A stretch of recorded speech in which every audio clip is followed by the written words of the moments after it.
for you who are here. That box, if you have any questions as we move along, feel free to post it there. Hey guys, welcome back to the More Than Mindset Show. My name is Kim Guillory. I am your host, and my guests today are Danny and Lindsay Poelman. Poelman. And we're going to talk about like the deep, hard truths about relationships, marriage, intimacy, shame, the tough stuff that nobody wants to talk about. We are like open books today. So I'm going to let you guys introduce yourself and what you do. And then I have a few questions for you. All right. Perfect. You want to start?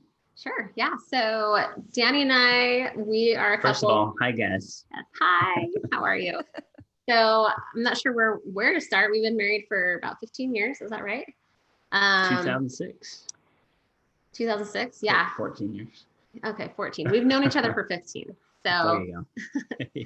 Anyway, but basically I think I think this might help for people to listen to, like, that are listening, but basically we were members of the Church of Jesus Christ. And, we, at least us, me and Danny, we were kind of the type of people who were like, had those check the box life stuff planned out. So we kind of had a typical like check the box relationship, check the box marriage, get our degrees, get our undergrad, get our master's, like get all the things done. And I had like this idea, like this almost like perceived entitlement that like life would be kind of easy once we kind of like got through all of our education and things like that. Yeah, like put in the work now, and then later we can maybe like coast a little more. Yeah, like sure. We'll have like problems later, but not like problems later. Yeah, and it'll be way easier because of all the upfront work. Yeah.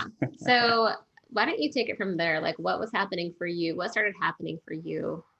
Where like with your pornography? Yeah. So I mean, we kind of took the safe route. Like I decided to go to dental school. Lindsay did the accounting route. And very like, certain. Yeah, like we'll make decent money and it's a secure kind of job. Totally so then safe. I'm a dentist for a few years. We get to that point where we have our third kid. Okay, all in the same year. We moved, had our third kid. I was about to buy into a dental practice. We bought like a beautiful house in a beautiful neighborhood, like all those like check the box things. Yeah. And then I got to a point where I was like, why do I still feel so crappy? Basically, because I think I was under the impression that I'd feel better once I reached goals, and then there was part of me too that I'd been struggling with pornography for a while at that point, where just every so often, even though I really didn't want it in my life, I just kind of kept going back to it. And it was one of my coping mechanisms, and I didn't really like it, but then part of me kind of felt like, how would I do it without this at the same time? And so I was like, maybe if I finally take care of that, that'll do the trick, right? And so I was like, okay, I'm gonna involve my wife. So I told Lindsay I thought I was gonna die or she was gonna leave me and I'd never see my kids again. I had this whole dramatic story built up, but a lot of people do when they're in this. Oh my God, of course. Yeah. Because it wasn't. For us, I was under the impression that he wasn't looking at pornography. Like he told me. I had lied about it. So he lied about it. And in our specific religion, it's something where we're told not to. We're told not to look at pornography. And so, like I think I had to spend a lot of years going to church just kind of feeling like a piece of crap. Like I didn't always feel that way, but there were a lot of times where it was like, man, I'm not worthy to be here, not worthy to be, married to her. And anyway, so I was like, if I take care of this and tell Lindsay and, just kind of remove this from my life, then maybe that'll do it. So I did that, and I took it out of my life more than ever. But I still had all these troubles. Right. I still didn't feel good. And actually, once I removed the porn, I even felt a little worse. And I was like, what the heck, I want to go back, because I don't want to get out of this too quickly, because there's someone that's hiding something in their marriage that's deathly afraid that if they do come to their partner, that it is going to be the end of something, and which is actually what's stopping the intimacy, correct? And so can you take me back to the moment, or take the audience back to the moment where you're like, okay, I need to tell someone so that I can get some help and finally get over this, so that I can finally have some happiness, but crap, everything's going to fall apart. Like, what am I going to do now? Like, how did you get from that to actually having the conversation with her, because that is what most people struggle with, is how do Right. you open the conversation? And I'll have to kind of go back in my mind. So I mean, there was part of me that hated that that she didn't know everything about me. Like, she said she loved me no matter what, right? But then part of me doubted that, because I was like, well, if you knew the whole truth about me, then you wouldn't, right? And so I spent a number of years kind of like, yeah, she loves me, but as long as I don't let her know about this.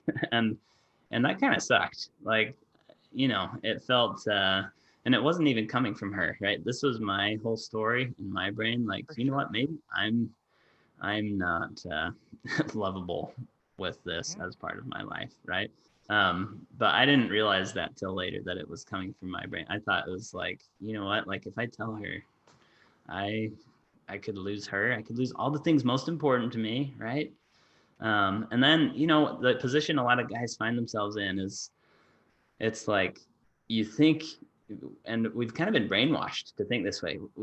It's like, we think that we need a certain amount of sex every so often, or else some vague bad thing is going to happen to us. We're going to like explode. We're going to, I don't know, die. Or I think there's part of our brain that literally thinks we will die when you withhold that dopamine from something Well, like, I think society kind of suggests that, though, right?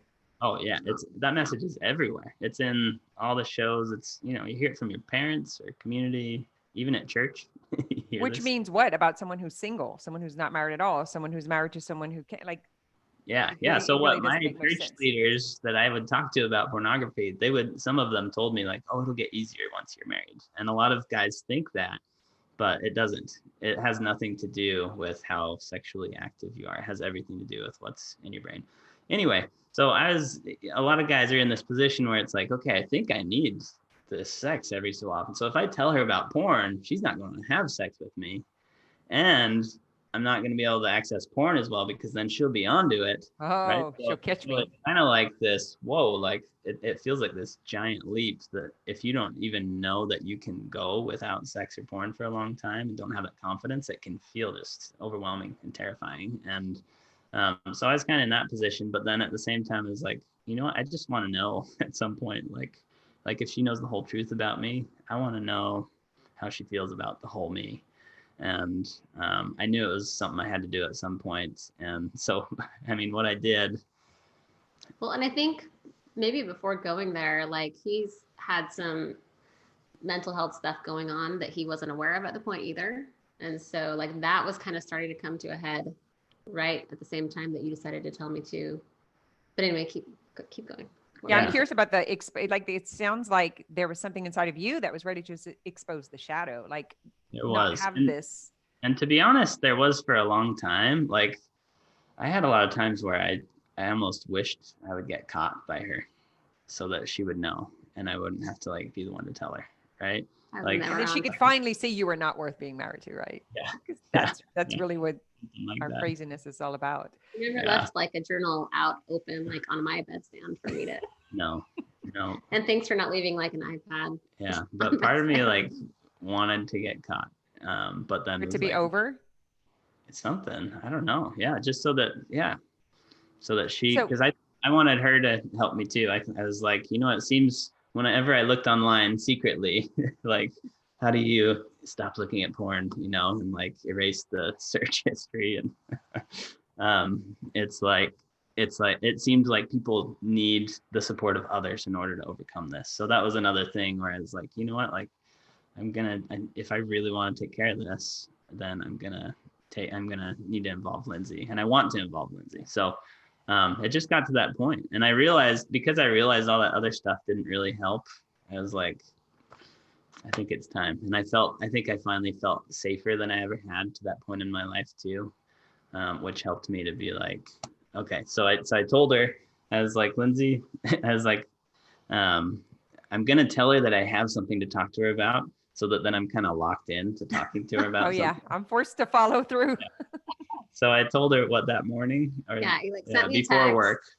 So it's kind of fascinating. I mean, before we get to that point, Okay. before we get to that point, it's so funny to like look at where we were in our lives. Because in my head, I was like, we've like done these things. We've got like the checkbox, we're in the house, we got a third kid, he's got the job, we're earning money. Like everything was like, I just felt like we kind of like reached all the great things. And so, but anyway, that morning you sent me a text. It's like, hey, I want to talk to you about something tonight. I remember just being like, oh crap, I'm in trouble.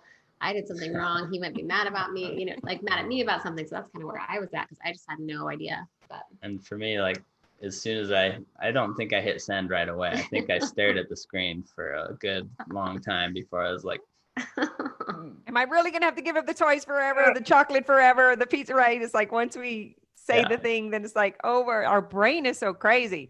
And then I just had like this lump, just heaviness, like the whole day through all of work until after. And I was just dreading this conversation.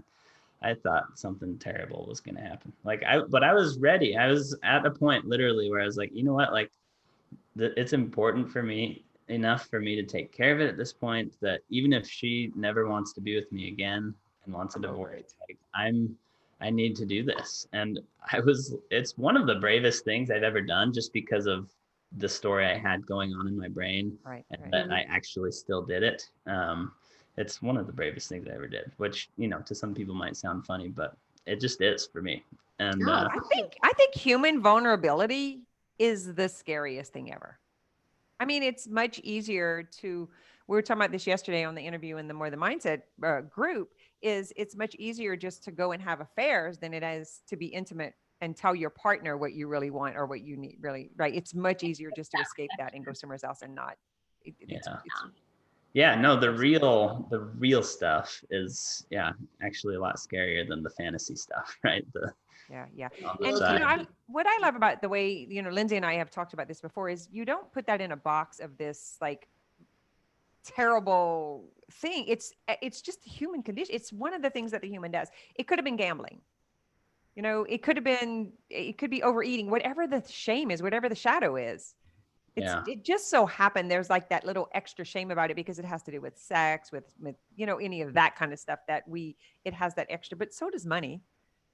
Yeah. Well, I think there are just like socially more acceptable ways to avoid feeling emotions and avoid vulnerability, and less socially acceptable ways that I think, at least in our specific religion, pornography is less socially acceptable, right? But there are plenty of other things that people are doing to not have a real, to not experience their humanness to to its fullness, I guess. Yeah. 100%. And it wasn't just like pornography that I felt all the shame about. It was like just for even wanting pornography, I felt shame. Like looking at it is one thing, but just for wanting it, any part of me wanting it, right?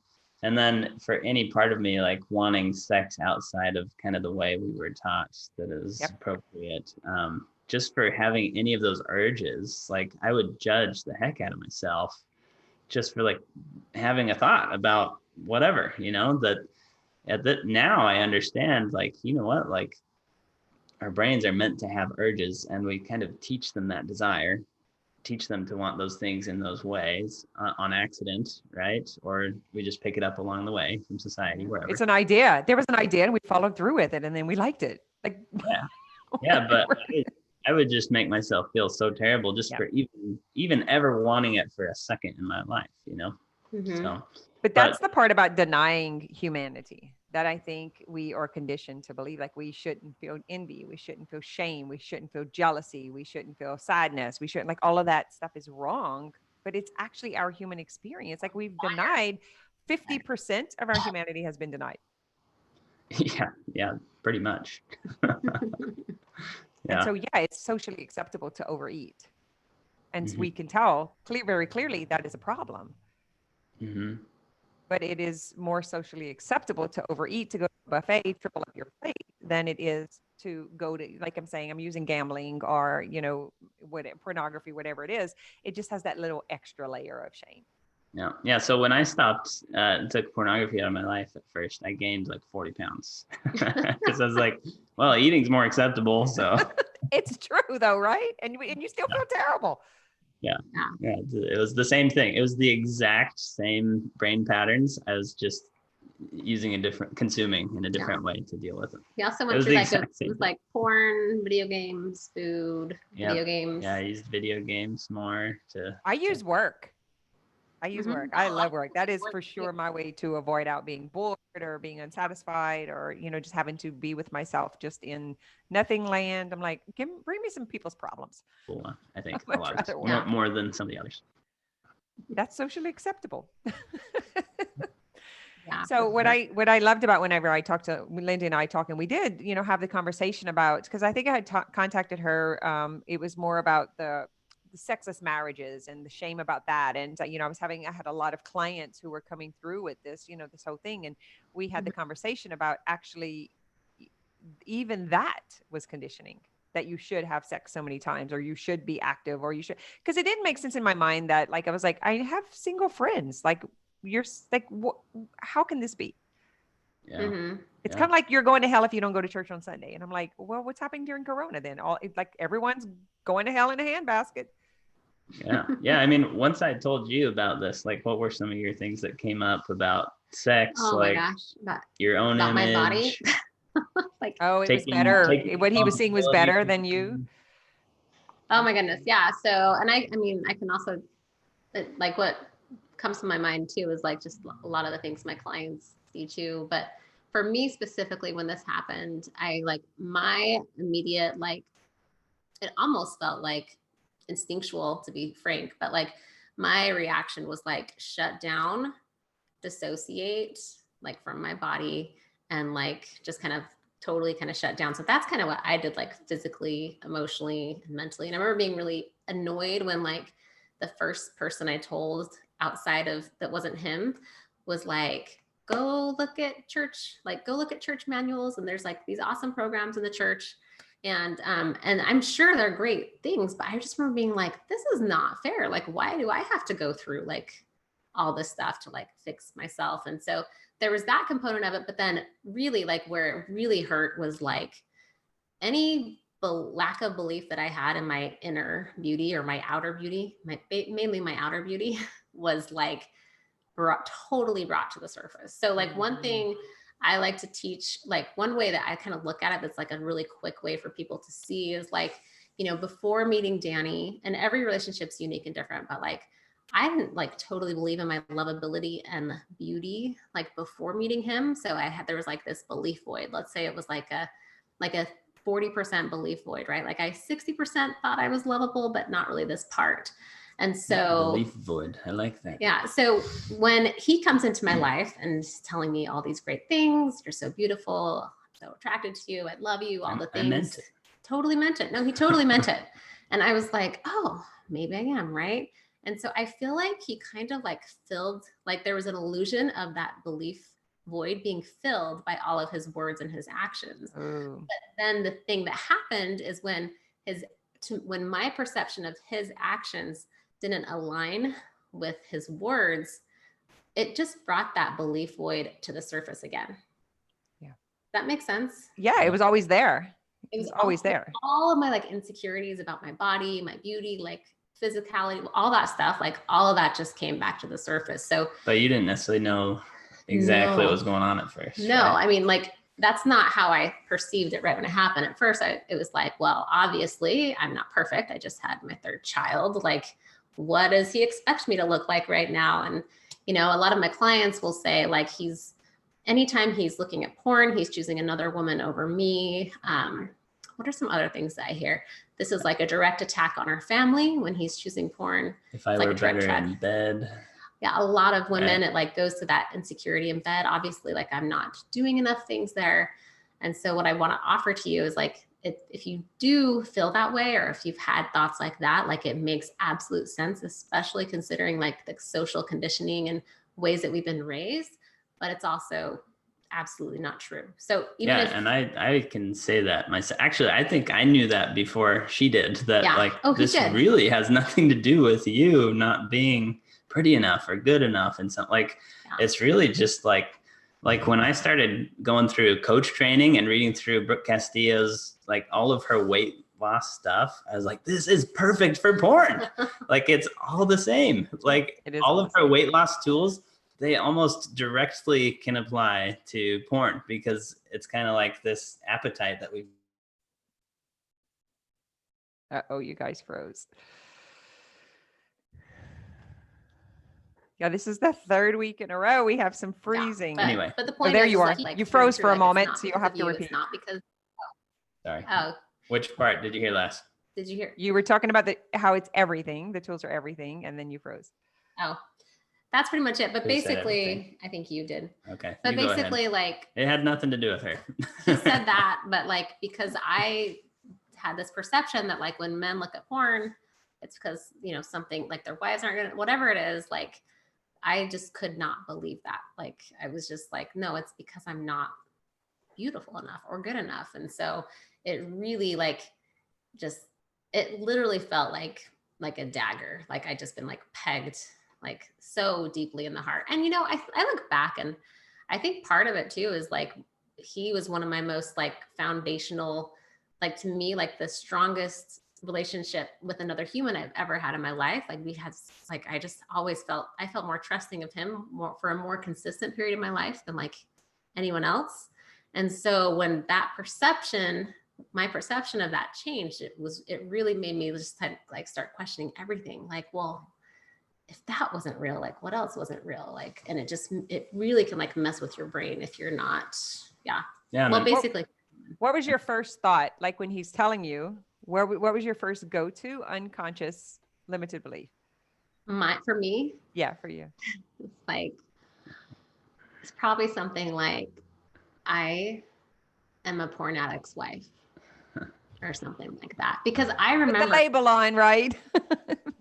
Yeah, totally. Like, cause I remember having friends who'd say like, oh, like, you know, her husband's like a sex addict and like this. And I remember being like, oh, I'm so glad that's not me. Like, and I would hear her say things like this through the years, and I would like take very careful note of how she would talk about other guys that do this stuff. Wow. I was like, I am not telling her. Interesting. But then I remember, like, when I did tell you, I told you, like, I didn't want you to tell anybody. Yeah. And I think you kind of liked that I didn't want you to tell anybody, kind of, right? Because part of you didn't really want to talk to everybody about it. There's a part of me that did appreciate, that was like, good, because I don't want to talk to anybody about it. Like, I wanted to know that I'm like a porn, like these were my words then, like a porn addict's wife, like, But then, like, that being said, like, it felt so insanely like isolating and lonely. Like, I felt trapped for so long. So it felt, you know, there was I think we both did. There was like one person he told me I could talk to, and basically, and that person was so incredibly supportive. But what it helped me also see, like with time, is like I totally need like a professional to work through this too. And it's interesting because we did get to a point where he was more open to me talking to, you know, trusted friends and things like that too. And that can be really helpful. But if your friends have their own agendas and beliefs about your husband looking at porn, then like the advice that you're going to get is going to be very different. Right. So like, you know, even if it's like with the best intention, like to protect you, you know, like I had friends that were like, so why haven't you like left him? Right. You know, because within a week of him looking at porn, he started having panic attacks, like a bunch of anxiety and depression came to a head, and he became like non-functioning. And so it kind of was just like, boom, like for me, this is what it felt like sucker punch 1, a week later, sucker punch 2, you know, 2 months later, more stuff gets unveiled, like not about him specifically, but just other, you know, things that we didn't know. And like, it's just like all these sucker punches kept happening. And I just felt like I was already down. And then I just kept getting like totally sucker punched. And then I'm like, he's not working. I have like 3 little kids, aged 4, 2, and 3 months. And so it felt like insane. So, but like the dissociation, I think for me was like what I had to do to like survive in the beginning. And so I look back at my body and like the way I handled it, and I'm like really grateful for like it knowing what to do, you know? Yeah. And this doesn't happen to every guy who stops looking at porn. Like, and because I wasn't like looking every day. Disclaimer, like, guys, you can quit. You will not have panic attacks and go out of the world for a year. Some people might, right? it's I wasn't looking every day. I was looking like every few weeks, you know, sometimes I'd go a few months without looking. And so for a few years it wasn't like I sometimes. had this like major like daily dependency. I did have a dependency on it. But I had some like trauma from my past that like came out in PTS full blown form and PTSD. I left off the D. And you know, so but that's one of the good things about removing that from your life is even though it kind of reveals this messy room inside your brain, like it's like you turn the light on the messy room. Once the light's on, you can actually do something about it and clean it up the way you want it and make your real life without all the fantasy into the kind of life that you really want to be a part of. You know what I mean? Yeah, when you can dance in the shadow, like it's everything. Yeah, but there's that initial step where you remove it and you're kind of, it brings up some of the ugly, the messy inside your brain that is actually a great opportunity to work through, but it can be challenging, especially if you don't have the tools. And we didn't have all the coaching tools that we have now at that time. So we kind of felt like we were wandering, and finding help from like someone who was educated in this, a professional, was huge for us. Huge. Yeah, for sure. So let's kind of go there because, you know, the way I see relationships are super tricky, right? Is there's so many mirrors. It's, you know, that perception, you know, how we see things, how they see things. And then it's almost like, you know, we have this agreement to help each other grow by presenting these things, right? That is the gift. That is the gift to bring this stuff up, to present, to actually have the opportunity for healing. It has to come up. And, you know, as partners, we do such a good job doing that. Because you can't get to the point of healing what you know, what was there unless you have that thing to bring it up.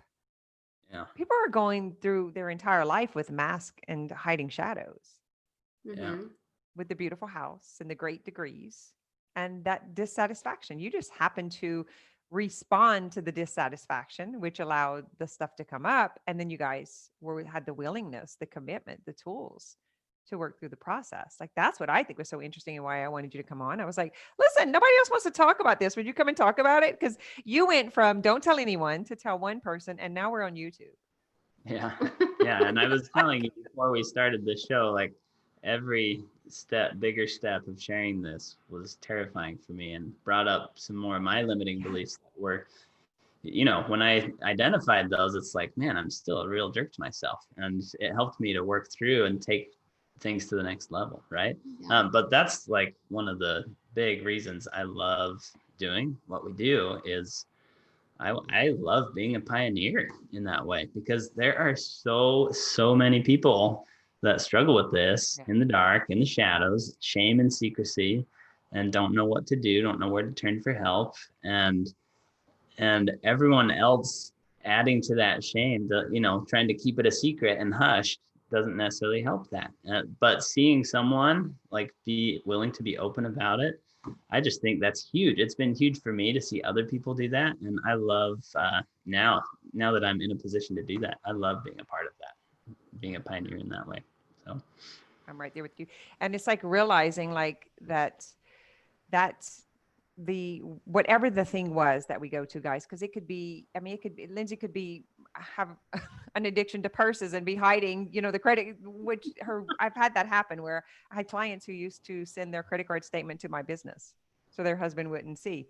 They had just as much shame, you know. And then when it got to be $50,000 or, you know, it started like exceeding what they could cover, they had to have this same conversation that Danny had to have. I realize you guys are frozen. I don't know if you can hear me, but your face is really cute the way it's frozen.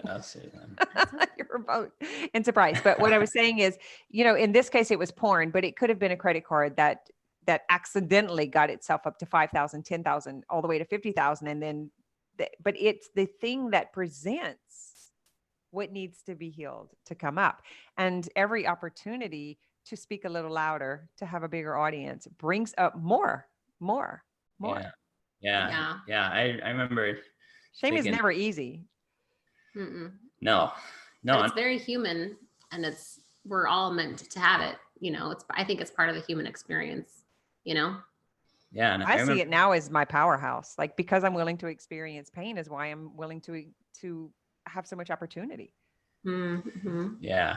Yeah. And I don't always see it that way in the moment. I've gotten a lot better at that. Primal brain takes over, right? And tries to close us down. The more that I practice that, the more my life gets better. I know that.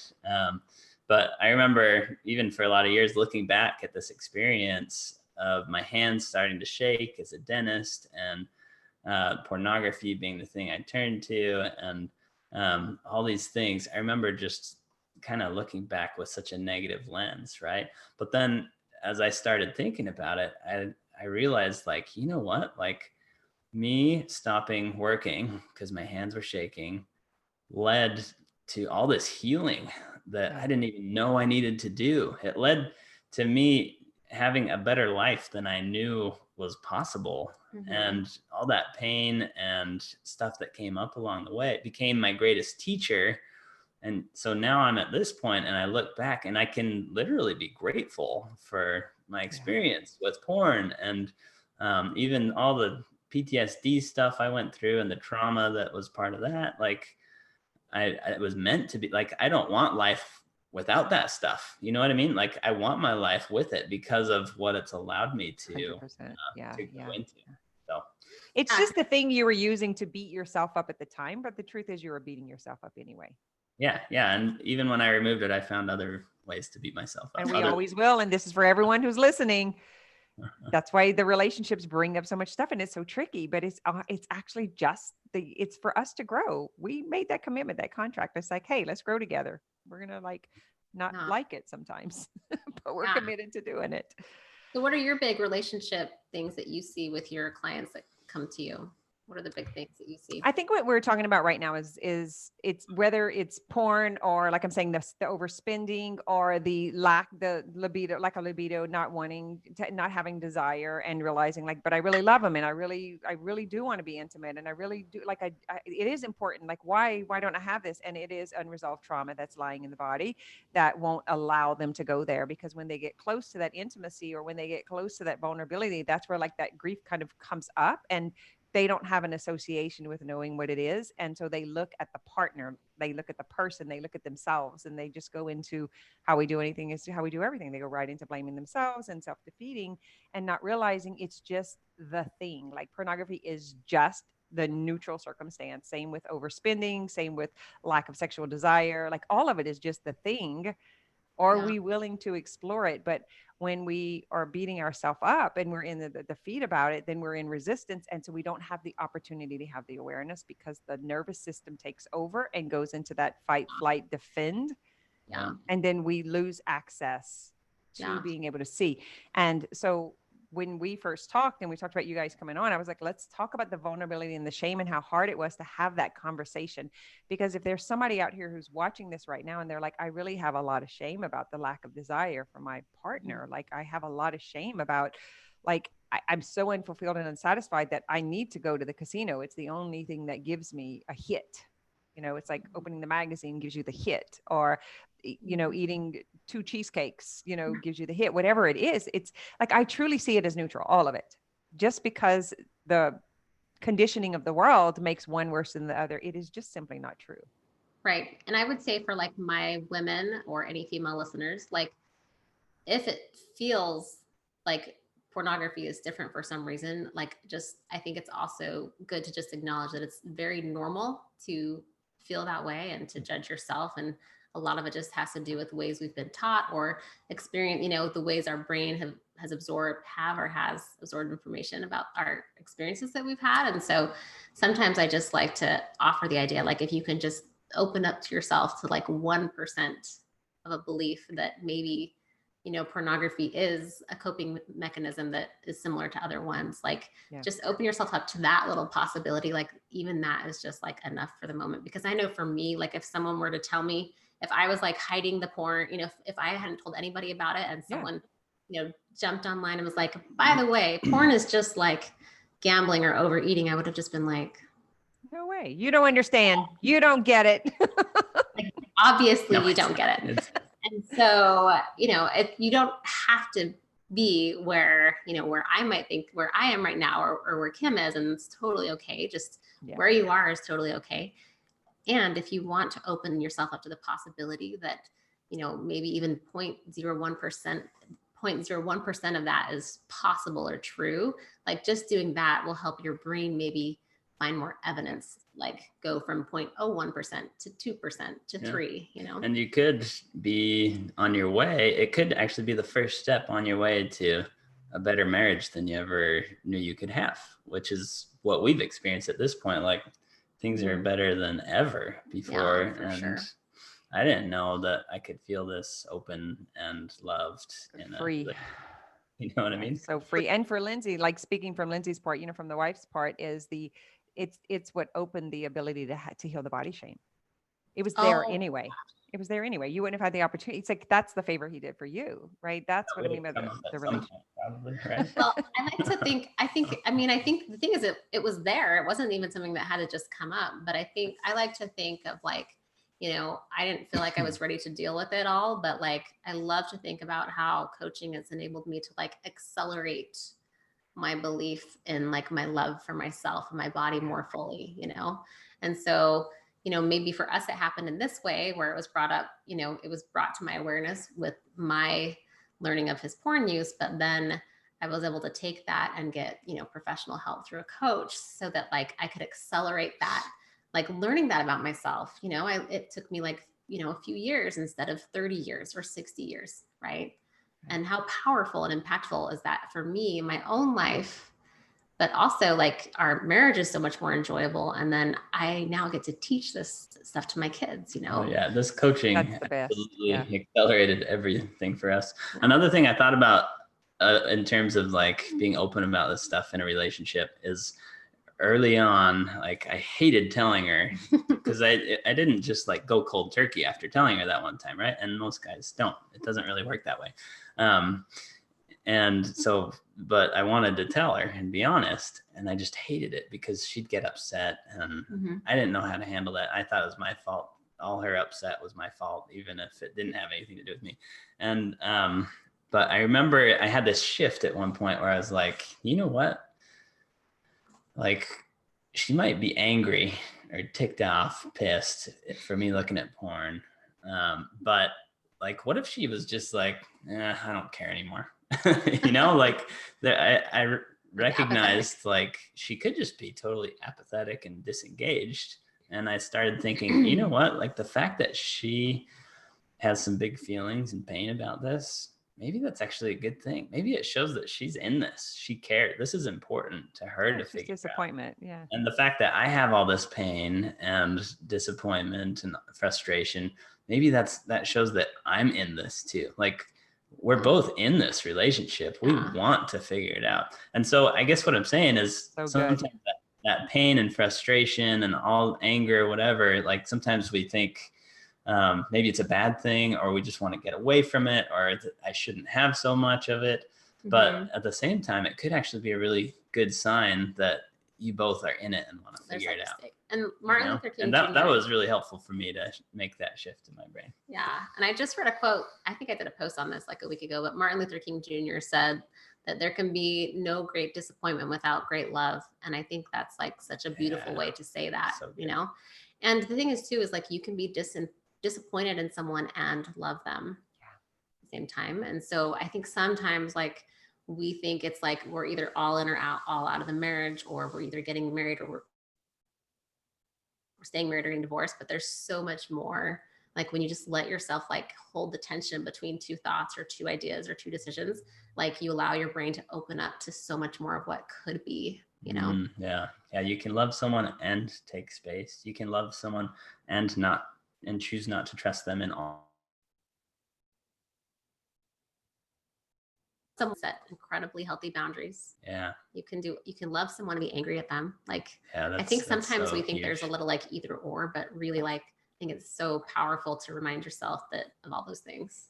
Yeah. Yeah. And what would you have to say to someone that it was actually the religion shame? Because that's such a big, like divorce is such, is religion shame. Like you say religion shame, like, can you? Yeah, Like, just and I'm saying the word is in not just spirituality, but what they are taught through religion that is wrong or sinful or shameful or not acceptable, and how that just adds so much more grief and disappointment. And I am really bad, and there is some, like, I'm flawed. I'm the flawed human. I find like a religion really wants to stop us from the full human experience. There's some of the, it's like, you're not supposed to feel a certain way or do certain things, when I don't feel that that's the message. I don't Yeah. think that that's the Christ message. Yeah, no, I agree. I don't think it's the religion as much as the humans conveying the religion to each other, you know? But And there is someone sitting there who is believing that it is the sinfulness, that's why they can't forgive, that's why they can't. And then there's this stuck point, right? So it's wrong to get a divorce, and it's wrong for him to do this, and it's right. And so what would you share with them? Because that's kind of the position you were in, would you say? yeah, At one I think you point. can relate to a lot of that. I mean, I believed I couldn't have the Holy Ghost with me as much because I was looking at porn on a semi-regular basis. I believed I wasn't worthy uh, to do priesthood activities in the Right. church, which I'd typically been a big part of. Like this big unworthiness theme. I thought that we believe in eternal marriage, and I thought I'm not going to get to be with my wife and kids forever, yeah. like because of this, because something's wrong with me and I can't figure it out, and they're going to go on to heaven without me, and I'm going to be left alone in some other place. And And a lot of women, like a lot of my women, they feel so trapped because they're like, our family is going to get broken and I have no control. I can't get him to stop looking at porn. So it can feel really like suffocating and like it's almost like it's Satan attacking your family, you know. Yeah, that is like the conversation that's had around a lot of it. And that's why I wanted to speak to but it. It's one of the things that's so hard to talk about, yeah, and because of shame. yeah, for sure. I was just going to say too, I think it's really, at least for me, it's really empowering, and at least for me, and I don't, everyone thinks about things differently, but like I think God, when we were put on this earth, I think God very well knew what was going to go down here. He knew what was going to happen. He knew people were going to be hurt. He knew there was going to be pain. He knew there were going to be brains that were conditioned to, like look at porn and look at porn more and more. And like literally like he's like, it all still happened. Right. And so I think sometimes we forget that like this whole experience, like at least for me, like what if it is by design, right? And like what if us overeating or like over desiring things that maybe religion says we shouldn't desire, like what if that's a sign that our brains are actually working the way they were designed? What if it's a part of our evolving, like to be able to pay the consequence for that, and to be able to see that, and to be able to write that? Yeah. And for us, they say we're here to gain bodies and become more like God. And what if becoming more like God requires us to, like you said, evolve and learn and grow? Yeah. I think one thing to keep in mind when you're in the thick of this, if you're like in the early stages, is I recommend not making any like really big decisions when you're like in the thick of it. Yeah. Like first, just recognize, like I have a lot of pain about this. And second of all, it's possible to get help and work through this. It's not going to last forever. It can be better. Right. And I would also just say like, maybe like wait till you can get to a place where it's a little more clear-headed and better before you make big decisions. And so one of those things that I did for me is, first of all, we just, I don't think we ever questioned whether we wanted to stay married, did we? You and me? I think you had some friends tell you. Did you? There were times where I like felt really hopeless. I think that's like the furthest I went, where I was just like, just totally hopeless. Yeah. But were you going to say something with regard to religion? Yeah, with regard to religion and church, like I had developed some nasty habits of ways of talking to myself while at church. And this story I had that just made me feel terrible at church. So at a certain point, I was like, you know what, like, screw it. Like, maybe I'm just not going to be a member of the church anymore. I'm just going to stop going to church because I feel terrible anyway. I tried staying home from church sometimes, but then I felt terrible for not going to church. Like, I should be there. It was lose. And anyway, so it came to this point, especially once I learned these coaching tools that you and we teach, that we learned in the life coach school. I was like, okay, so the church is neutral to my brain. I've picked up a lot of habits of how I think there. But what I'm going to do, instead of just blame the church for all this upset and shame and try to fix it by leaving the church, I'm actually going to keep going to church and just feel terrible. And I brought my notebook with me every week, and I just sat in the back, just writing, like writing all the crap coming out of my brain, this shameful story that just felt terrible. And I had to be willing to feel the crap. I felt terrible 99% of the time at church at first, but then I just kept doing this and using these tools and choosing a different narrative in my brain. Nice. That I actually think I'm getting closer to how Jesus would actually teach it, right? Yeah. And then I started feeling better about half the time at church, and now I feel better, almost 90% plus at church, because I was willing to take responsibility, be like, you know what, like a lot of this is my brain, and this could be a great teacher. Like this is another opportunity for me to identify all my crappy thoughts and find something better for me. Well, and interestingly, like we would go to church together and we'd hear the same words spoken, like literally same words spoken. I'd come home being like, that was great. I love what she said about, I love what she said about this or this or this. And he'd be like, I feel horrible.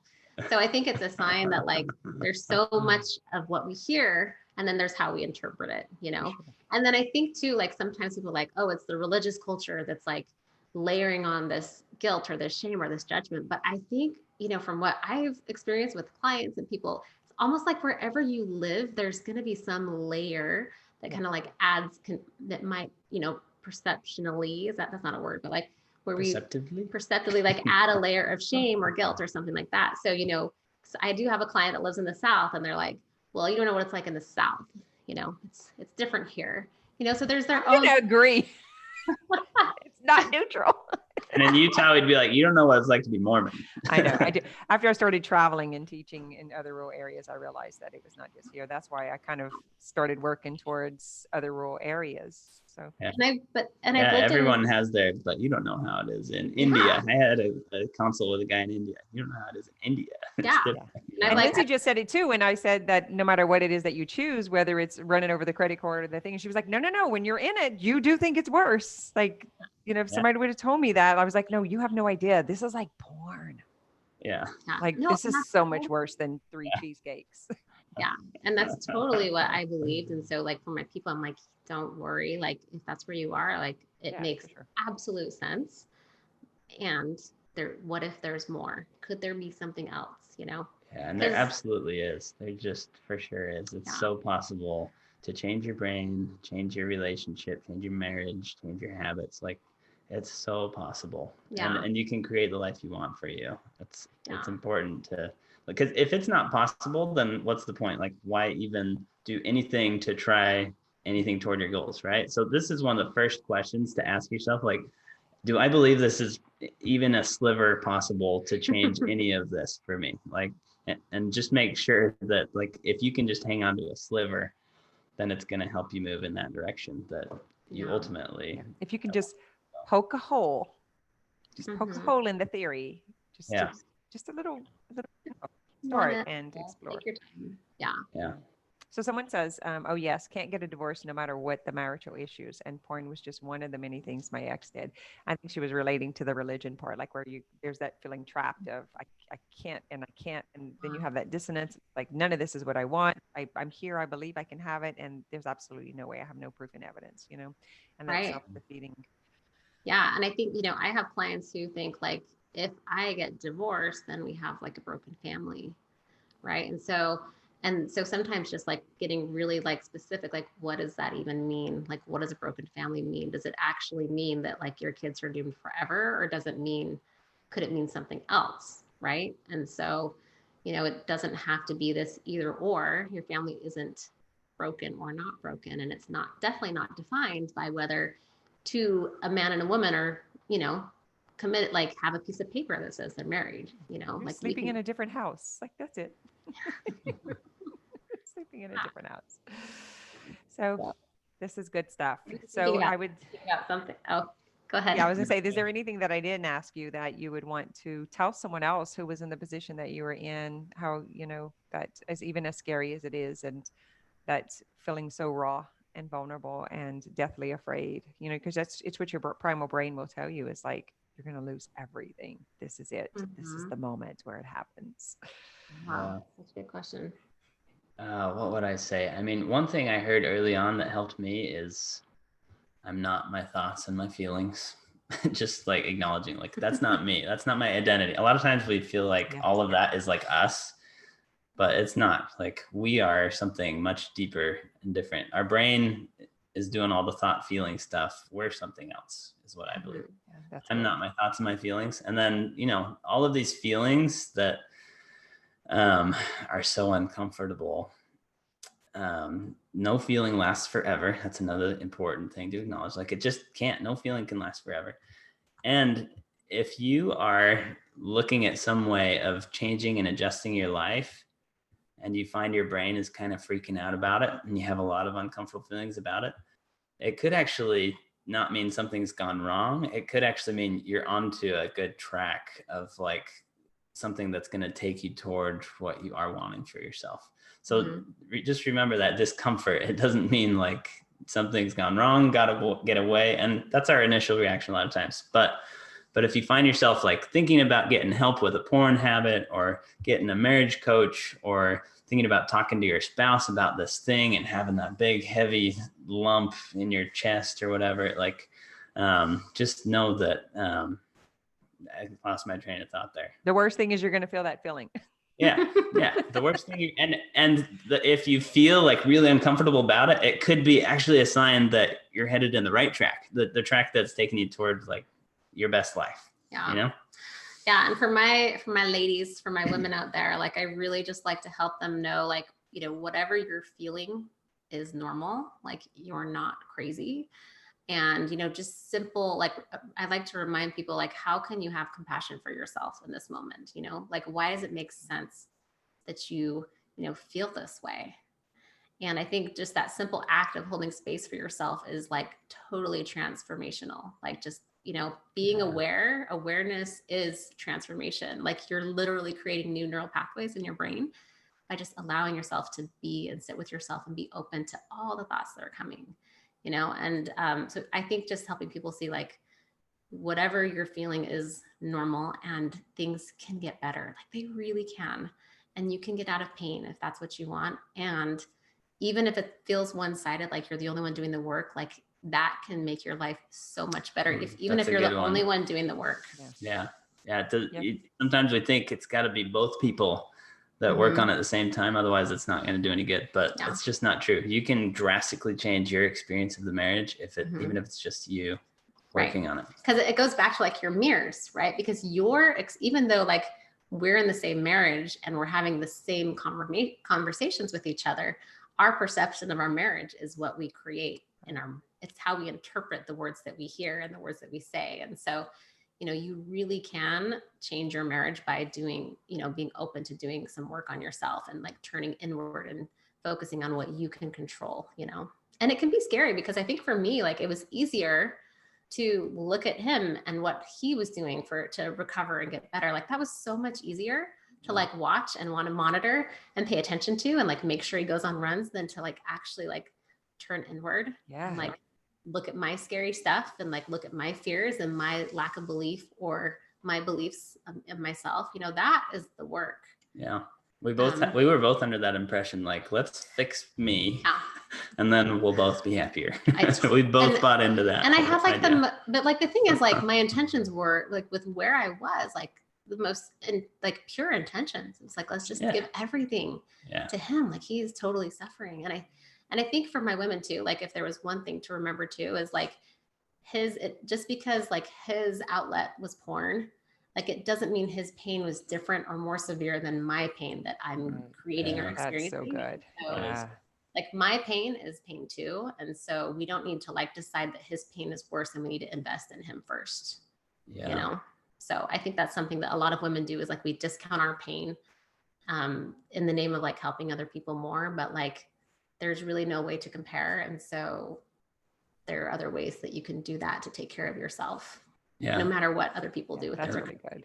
That's a good one. Like, because a lot of women come to you and they think like, no, like we need to put our money toward him first. Yeah, right? we got to get this dude better. He is the problem. Yeah. That's the problem. The porn.